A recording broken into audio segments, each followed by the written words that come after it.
नमस्कार साथियों, स्वागत है आप सभी का अंकित इंस्पायर्स इंडिया पर। मैं हूं अंकित अवस्थी। चर्चा भारत के द्वारा किए गए एक रहस्यमय मिसाइल परीक्षण की। साथियों, ये जो मेरे साथ लगी हुई आप तस्वीरें देख रहे हैं, ये तस्वीरें कुछ बादल से बनती, कुछ धुओं से बनती, लपटों से उठती तस्वीरें हैं जो कि आकाश में एक मिसाइल के द्वारा छोड़े गए अपने सिग्नेचर से बनी है। यह मिसाइल का सिग्नेचर धुआं के रूप में देखा गया है। यह चलता हुआ जो आपको परीक्षण दिख रहा है, यह परीक्षण अपने आप में एक ऐसा पाथ ट्रैवल कर रहा है जो शुरुआत में ग्लाइड कर रहा है, लेकिन बाद में वो सतह के पैरेलल चलना शुरू करता है, क्रूज की तरह से चलना शुरू करता है। हम इस बात की चर्चा क्यों कर रहे हैं? चर्चा इसलिए कि किसी भी सरकारी सोशल मीडिया हैंडल पर, ना न्यूज़ चैनल पर इसका जिक्र है, कहीं इसका जिक्र नहीं है। इसका मतलब यह हुआ कि सरकार इसका अभी ऑफिशियल अनाउंसमेंट नहीं करना चाहती। हो सकता है इसके पीछे कुछ अंतर्राष्ट्रीय प्रतिबंधों से जुड़ी चीजें हों, हो सकता है अंतर्राष्ट्रीय प्रतिक्रियाएं हों, हो सकता है अंतर्राष्ट्रीय ऐसी प्रतिक्रियाएं हों जिनसे भारत को नुकसान हो सकता हो, इसलिए इसकी चर्चा नहीं हो रही है। चर्चा नहीं है, लेकिन देश की मीडिया में कहीं कहीं इसे मिस्टीरियस मिसाइल सिस्टम कहा गया है। एक ऐसा मिसाइल जिसे अग्नि 6 से रिलेट किया जा रहा है, एक ऐसा मिसाइल जो 10,000 किलोमीटर से अधिक जाके मार कर सकता है, एक ऐसा मिसाइल जो एक ही बार में मल्टीपल टारगेट को वार कर सकता है, एक ऐसा मिसाइल जो उड़ने के बाद चलता बैलिस्टिक है लेकिन थोड़ी देर बाद फिर वो राह बदल करके क्वाजी बैलिस्टिक रूप ले लेता है। ये सारे फीचर से रिलेटेड जो भी जानकारी है, ये फिलहाल कयासों में है, सरकारी बयान का इंतजार है। इंटरेस्टिंग बात तो तब निकली जब सरकारी रूप से संसद टीवी के ऊपर एक ट्वीट आता है और उसे थोड़ी देर बाद डिलीट कर दिया जाता है। इसका मतलब यह हुआ कि कुछ तो ऐसा है जो सरकार अभी ऑफिशियली अनाउंस करने से बच रही है। चलिए आज इसके बारे में जिक्र करते हैं। जो संभावित मिसाइल है उसका नाम अग्नि 6 है, उसे समझते हैं और रिलेट करते हैं कि यह ऑपरेशन सिंदूर के 1 साल पूरा होने के उपलक्ष्य में किया गया परीक्षण था या मात्र एक संयोग था। चलिए एक एक करके सारी बातों पर आगे बढ़ें, लेकिन उससे पहले आपको एक जानकारी दे दें। हमारा एप्लीकेशन अपनी पाठशाला, जहां पर एनसीईआरटी फाउंडेशन बैच उपलब्ध है, जहां जीए फाउंडेशन कोर्स के साथ पूरे बुक्स का कॉम्बो है, जहां जीए का फाउंडेशन कोर्स है, जहां पर यूपीएससी स्टेट फाउंडेशन कोर्स है, ये सभी कोर्सेज पर मदर्स डे के उपलक्ष्य में इस वीकेंड यानी आज और कल 50% ऑफर ऑफ दिया जा रहा है। आप हमारी बुक्स वाले कॉम्बो ऑफर को भी ले सकते हैं। अपनी पाठशाला एप्लीकेशन पर यह ऑफर उपलब्ध है, लिंक कमेंट बॉक्स में है, जाकर आप इसे अवश्य चेक करें। सारी की सारी जो क्लासेस हैं, क्लास में पढ़ाए हुए जो नोट्स हैं, ये हमारे अपने हैं, आप जाकर इन्हें चेक अवश्य करें। चलिए साथियों आगे बढ़ते हैं। चर्चा इस तरह से उठे हुए ट्वीट्स के थ्रू, चूंकि इन ट्वीट्स में कुछ ऐसी मिसाइल के द्वारा बनाए गए धुएं की, ऐसी मिसाइल के द्वारा खींची गई लकीरों की चर्चा हो रही है। जहां पर आप देखते हैं कि एक वीडियो रिकॉर्ड होता है चांदीपुर बालासोर उड़ीसा से, जहां पर बंगाल की खाड़ी के ऊपर एक मिसाइल के जाने के बाद बादल में कुछ ऐसी लकीर सी बनी दिखाई देती है। बड़ा सवाल खड़ा होता है कि इस तरह की लकीरें कोई मिसाइल कैसे खींच सकती है। तो कहा जाता है कि अगर बैलिस्टिक मिसाइल ग्लाइड करते हुए उड़े मतलब तैरते हुए चले, तो इस तरह के पाथ ड्राइव करती है। पाथ को इस तरह से बनता हुआ देखना यह मिसाइल का एक प्रारूप है जो अक्सर इंटरकॉन्टिनेंटल बैलिस्टिक मिसाइल्स में, जिन्हें कोई देश बना तो ले लेकिन दुश्मन ट्रैक ना करे, इसलिए उनमें ग्लाइड सिस्टम डाला जाता है। दुनिया के केवल 5 ही देश ऐसे हैं जिनके पास आईसीबीएम तकनीक है, जिसमें अमेरिका, रशिया, चाइना, ब्रिटेन और फ्रांस का नाम है। इन 5 के बाद अगर भारत ऐसा करने में कामयाब हुआ तो दुनिया का 6ठा देश बनेगा। लेकिन इनमें भी अगर आईसीबीएम के साथ साथ एमआईआरवी तकनीक का इस्तेमाल कर लिया गया, यानी कि इस मिसाइल ने उड़ते हुए मल्टीपल टारगेट हिट कर दिए 10,000 किलोमीटर की दूरी पर पहुंच करके, तो ऐसा करके भारत दुनिया के 3 देशों के बाद चौथा देश कंसीडर होगा। यानी कि भारत, अमेरिका, रूस और चाइना के बाद चौथा ऐसा देश होगा जिसके पास ऐसी तकनीक बनकर आई है। इस तरह के विजुअल्स कल सोशल मीडिया पर शाम को तैरने लगे, सोशल मीडिया के माध्यम से चर्चाएं आने लगी। साथ ही साथ भारत के अलावा बांग्लादेश से भी चर्चाएं आने लगी। बांग्लादेश में भी कुछ लोगों ने इस मिसाइल को ट्रैक करके तस्वीरें डाली।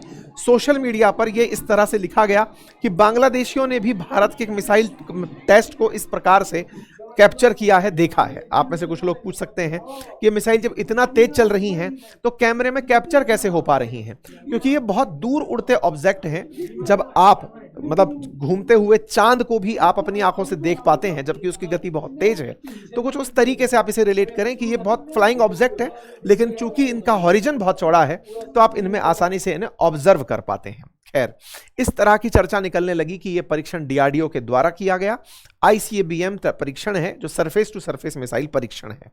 सरफेस टू सरफेस मिसाइल परीक्षण में इंटरकॉन्टिनेंटल मिसाइलें लेंथ के आधार पर, दूरी के आधार पर, डिस्टेंस के आधार पर सबसे दूर जाने वाली मिसाइल मानी जाती है। मिसाइल चलाने के बाद, यानी मिसाइल का जो प्रक्षेपण है उसके तरीके हैं।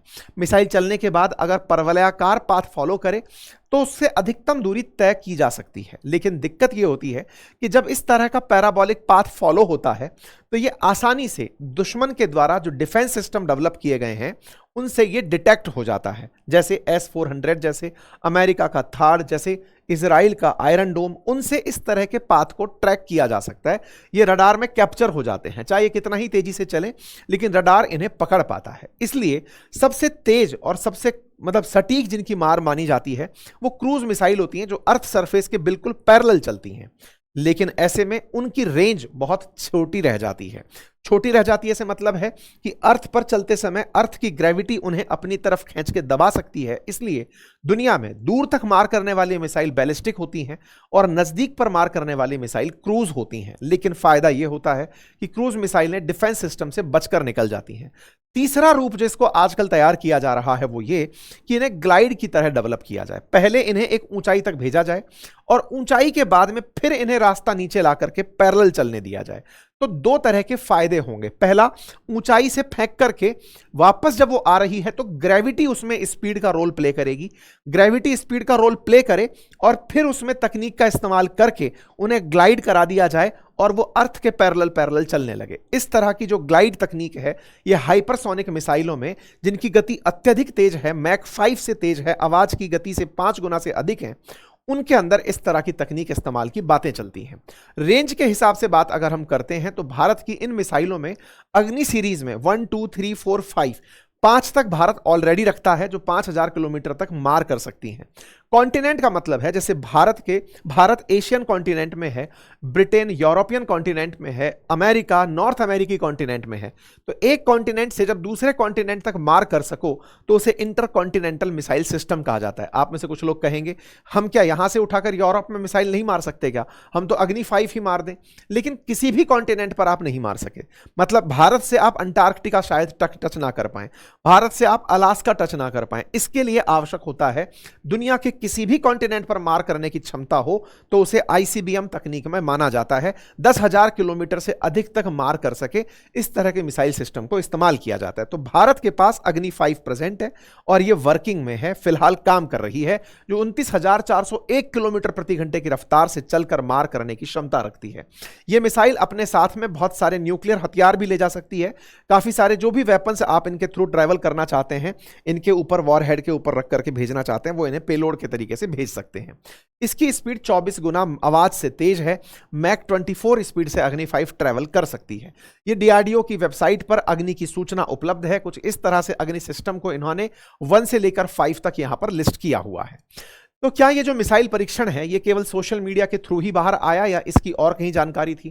साथियों, एक सोशल मीडिया हैंडल है डैमियल साइमन करके, जो भारत के नोटम्स को, अंतरराष्ट्रीय ट्रेवल्स को और मैक्सार के थ्रू आने वाले जो भी इमेजेस हैं उनको हैंडल करता है। इसने जानकारी दी थी 4 तारीख के दिन कि भारत नोटम जारी किया है 6 से लेकर 9 तारीख के बीच में। मतलब इस क्षेत्र में अगर कोई भी हवाई जहाज उड़ रहा है या पानी का जहाज चल रहा है तो उसे विदित रहे कि भारत ऐसा कोई परीक्षण कर रहा है। ये नोटिस टू एयरमैन, जिसे नोटम कहते हैं, ये 6 से 9 मई के लिए जारी किया गया था। भारत ने 8 मई को परीक्षण किया, लेकिन इस नोटम में रेंज 3500 किलोमीटर की बताई गई थी कि हम 3500 किलोमीटर की रेंज का नोटम जारी कर रहे हैं। 3500 किलोमीटर की रेंज अग्नि 4 मिसाइल सिस्टम के पास है। तो अग्नि 4 का परीक्षण अब हम क्यों करेंगे जब हम अग्नि 5 में महारत हासिल कर चुके हैं? अब सवाल फिर बनता है, तो इसका मतलब हो सकता है अग्नि 4 का नाम लेकर अग्नि 6 का परीक्षण किया हो। असल में अग्नि 6 के ऊपर बहुत दिन से चर्चाएं चल रही हैं। चर्चाएं चलने का कारण है इंटरकॉन्टिनेंटल बैलिस्टिक मिसाइल का होना, यानी एक ऐसी मिसाइल जो दुनिया में अमेरिका को भी परेशान करेगी कि अब इनकी मिसाइल हम तक भी आ जाएंगी। ऐसे में संसद टीवी ने कल शाम को जब इस तरह की न्यूज चलती रही, आज सुबह सुबह 10 बजे संसद टीवी ने अपनी तरफ से एक ट्वीट किया, जो कि सरकारी न्यूज चैनल है, इसने ट्वीट किया कि भारत ने indigenous long range antiship hypersonic missile LRASHM का उड़ीसा के कोस्ट से सफलतापूर्वक परीक्षण कर लिया है। जब यह बात बाहर निकलकर आई तो फिर लोगों ने कहा चलो ठीक है, कल किसी ने अगर ये रेंज की मिसाइल मारी होगी तो हो सकता है 1500 किलोमीटर की रेंज की रही हो। थोड़ी ही देर बाद संसद टीवी इसे डिलीट कर देता है, लेकिन चर्चा में छोड़ जाता है LRASHM लार्शम मिसाइल सिस्टम, जिसके बारे में कहा गया कि ये एंटीशिप मिसाइल सिस्टम है। भारत ने 1500 किलोमीटर की रेंज में हाइपरसोनिक मिसाइल परीक्षण किया है, जो एंटीशिप है, यानी कि पानी में तैरते जहाज को निशाना बनाने के लिए है। लेकिन साहब, इसके अनाउंसमेंट के लिए DRDO पीछे क्यों रहता? वो खुद अनाउंसमेंट करने आ जाता। इसलिए इस बात को ट्वीट के साथ ही डिलीट मार दिया गया। हेडलाइन बनती है कि संसद टीवी का ट्वीट डिलीट हो चुका है। इसका मतलब फिर से कयास था कि ये फेक खबर डाल करके पहले अग्नि 4 का नोटम डाला, फिर LRASHM का मिसाइल परीक्षण का संदेश सरकारी टीवी ने डाला, लेकिन फिर डिलीट कर दिया। तब ये चीज बहुत ज्यादा फिर चर्चा के अंदर तैरने लगी। इसी बीच में DRDO के जो चीफ हैं, उनका एक इंटरव्यू ANI के साथ हुआ था, वो वायरल होना शुरू होता है। DRDO के चेयरमैन है समीर वी कामत। उन्होंने फ्राइडे को अपने एक इंटरव्यू में, पिछले फ्राइडे को अपने एक इंटरव्यू में कहा, जब उनसे पूछा गया कि सर अग्नि 6 की तैयारी कैसी चल रही है, तो अब उन्होंने अपने इंटरव्यू में इस लाइन को इस तरह से कहते हुए कहा कि हम पूरी तरह तैयार हैं, बस सरकार आदेश दे दे। तो ऐसे में चर्चा बनने लगी कि ये तैयार थे पिछले हफ्ते, सरकार ने क्या इस बीच में अपनी परमिशन दे दी? ये चर्चा फिर बड़ी बनती चली गई, बहस होती गई कि भारत इस तरह का परीक्षण कर रहा है, बता नहीं रहा है। लेकिन बीजेपी का जो सरकारी ऑफिशियल हैंडल है, बीजेपी दुनिया की सबसे बड़ी राजनीतिक पार्टी, उसका सबसे बड़ा ट्विटर हैंडल जिस पे मिलियंस में लोग फॉलो करते हैं, उस पर फिर एक ट्वीट आ जाता है। ये ट्वीट जब आता है तो उस ट्वीट में जानकारी आती है कि अग्नि 6 महाशक्ति बनने की ओर बढ़ता भारत।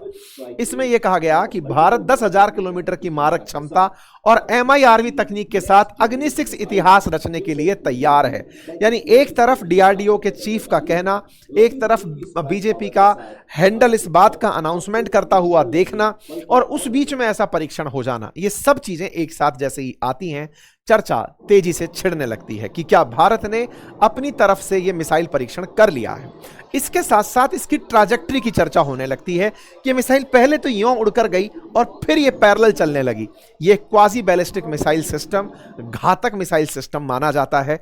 मिसाइलों की पैंतरेबाजी में इसे इस्तेमाल किया जाता है। अक्सर मिसाइलें या तो अपने इंजन के अंदर जो थ्रस्ट वेक्टरिंग है उसके थ्रू, यानी कि रॉकेट के पीछे जो थ्रस्ट वेक्टरिंग है उसके थ्रू दिशा बदलती हैं, या फिर एरोडायनेमिक फिन्स के थ्रू मिसाइलें अपनी दिशा बदलती हैं।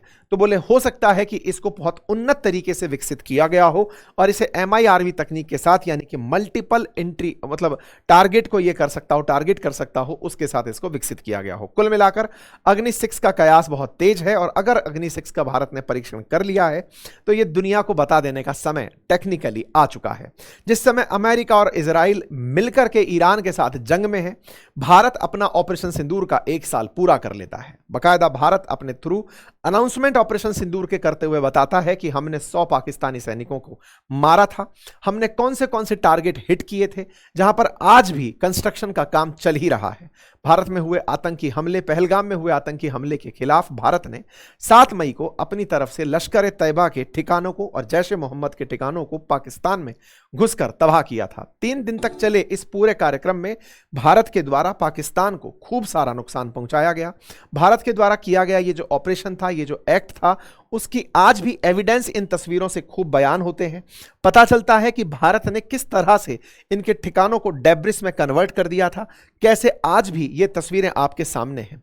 जैश के द्वारा वापस से इनकी रिबिल्डिंग चल रही है, ऐसी तस्वीरें वापस से दिखाई देना शुरू होती हैं। कुल मिलाकर के ये वो दौर था जब भारत के कारनामे की चर्चा फिर से होने लगी कि भारत ने ऑपरेशन सिंदूर में कितना तरीके से, एकदम टारगेटेड तरीके से मिसाइलों को यूज करते हुए दुश्मन को नुकसान पहुंचाया था। अब ये पाकिस्तानी पत्रकार भी इस तरह की चर्चा करते हुए दिख रहे हैं, जिसमें इस बात की तारीफ हो रही है कि भारत ने ब्रह्मोस जैसी मिसाइलों के थ्रू, भारत के जो सिस्टम थे उन्होंने ऐसी मिसाइलें चलाई जो बहुत ज्यादा एकदम फोकस्ड होकर के दुश्मन को मार रही थी, यानी पाकिस्तान में नुकसान पहुंचा रही थी, लेकिन पाकिस्तान का कोई भी मिसाइल सिस्टम भारत के अंदर कोई भी लोकेशन हिट नहीं कर पा रहा था। खैर, भारत की तरफ से एक प्रेस कॉन्फ्रेंस होती है जिसमें कहा जाता है कि 100 पाकिस्तानी सोल्जर मारे गए। इसके बाद में पाकिस्तानी बाहर आते हैं, वो केवल ये कहते हैं कि ये अंग्रेजी में क्यों बोल कर गए, क्या ये दुनिया को सुनाना चाहते हैं कि हमने पाकिस्तान का कितना नुकसान किया। खैर, पाकिस्तान पाकिस्तान है, हम और आप इस उम्मीद में हैं कि भारत डिफेंस सेक्टर के अंदर नई ऊंचाइयां छुए, भारत का अग्नि 6 भारत को और मजबूत करे और भारत निरंतर यूं ही प्रगति की राह में आगे बढ़ता रहे। आप लोग इसे कैसे देखते हैं, अपनी राय कमेंट बॉक्स में जरूर रखिएगा। चैनल पर नए हैं तो सब्सक्राइब कर लीजिए। और हां, भारत के साथ अभी जो फिलहाल नोटम्स की जानकारी चल रही है वो ये कि चाइना वाले जो हैं वो भी इसको ट्रैक करने के लिए आए थे, ये अपडेट है। हाँ, एक जानकारी जो मैं दे रहा हूं वो ये कि मदर्स डे के अवसर पर हमारे सभी कोर्सेज जो अपनी पाठशाला पर हैं उन पर 50% ऑफ का ऑफर चल रहा है, इंक्लूडिंग जो कॉम्बो ऑफर्स हैं जिनमें हमारे नोट्स उपलब्ध हैं, आप उन्हें एक्सेस कर सकते हैं। लिंक अपनी पाठशाला एप्लीकेशन का कमेंट बॉक्स में उपलब्ध है। धन्यवाद।